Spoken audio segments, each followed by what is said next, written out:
people, come, let's go legal.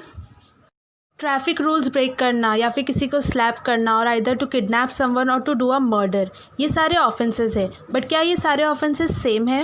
Not at all. Some are less grave whereas some are more grave. अगर हम इन सारे offences की punishment same रखेंगे तो will it be logical?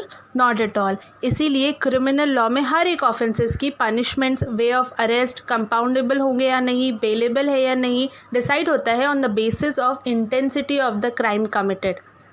In today's video, we'll focus on the difference between bailable offences and non-bailable offences. So let's start. Provisions of bail, bailable offences and non-bailable offences are given under Section 2A, Schedule 1 and Chapter 33 of Criminal Procedure Code.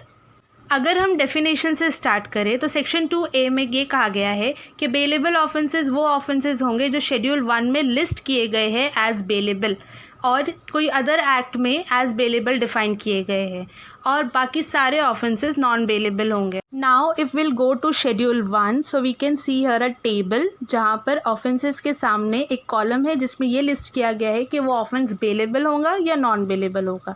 If will analyse this particular table more, we can make this point of differences that in case of bailable offences ये ऐसे offence है जिनकी intensity of crime is less serious, less grave compared to non-bailable offences जिनकी intensity of crime is more grave, more heinous.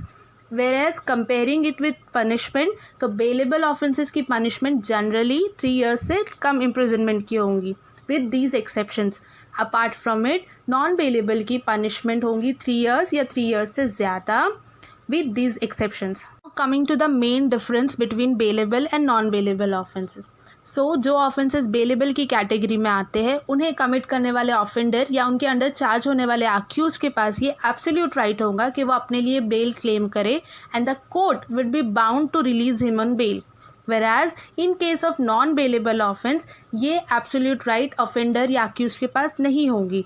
It totally depends upon the discretion of the court. Court के पास पूरा discretion है कि वो अपने हिसाब से जज करे मेरिट्स के बेसिस पे, से सिचुएशंस एंड फैक्ट्स के बेसिस पे and as per section 437 of CRPC के बेसिस पे कि उस पर्टिकुलर ऑफेंडर एंड अक्यूज्ड को बेल मिलेगी या नहीं मिलेगी, and even the court can reject the bell.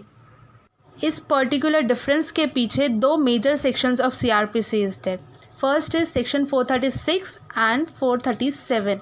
Now in 436 it is clearly mention कि अगर कोई पर्सन बेलेबल ऑफेंस के अंडर अरेस्ट होता है तो पुलिस ऑफिसर जो उसे अरेस्ट कर रहा है या फिर जो कोर्ट जो उसका ट्रायल ले रही है वो उसे बेल ग्रांट करेंगी if he is ready with the proper sureties, proper securities and bonds.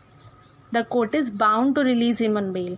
अब हम सेक्शन 437 पढ़ते हैं तो विल कम टू नो ये सेक्शन बात करता है नॉन बेलेबल ऑफेंसेस में बेल मिलने की. ब्रीफली समझना चाहे तो will see in this section कि अगर कोई ऑफेंस पनिशेबल विद डेथ है या punishable with imprisonment for life है तो ऐसे ऑफेंसेस में जो ऑफेंडर है उसको बेल नहीं ग्रांट की जाएंगी. अपार्ट फ्रॉम दिस अगर कोई हैबिचुअल ऑफेंडर है तो उसे भी बेल ग्रांट नहीं की जाएंगी. However if the offender is less than 16 years of age या तो फीमेल है, सिक है, इनफर्म है, तो ऐसे केसेस में court has the discretion to grant bail. अगर कोई नॉन बेलेबल ऑफेंसेस में कोई अरेस्ट हो रहा है विदाउट एनी वारंट तो ऐसे केसेस में भी कोर्ट बेल ग्रांट कर सकते ही है उस ऑफेंडर को. And then if will talk about the trial period, तो अगर उस ऑफेंडर का ट्रायल पीरियड 60 डेज से एक्सीड हो जाता है, अबव 60 डेज चला जाता है और वो 60 डेज कस्टडी में था वो offender, then also he will be eligible for bail in that non bailable offence. Another question is when can the bail be rejected by the court.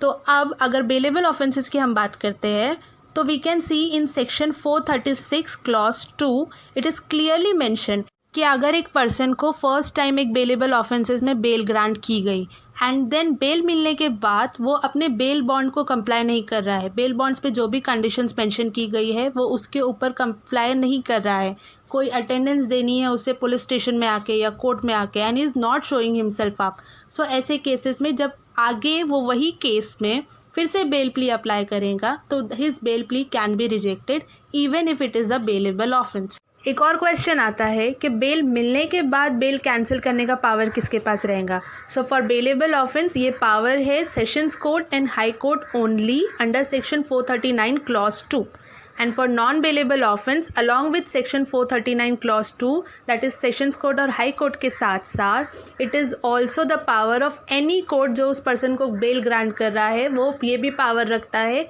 कि उसकी बेल कैंसिल कर सके। And this provision is given under section 437 clause 5.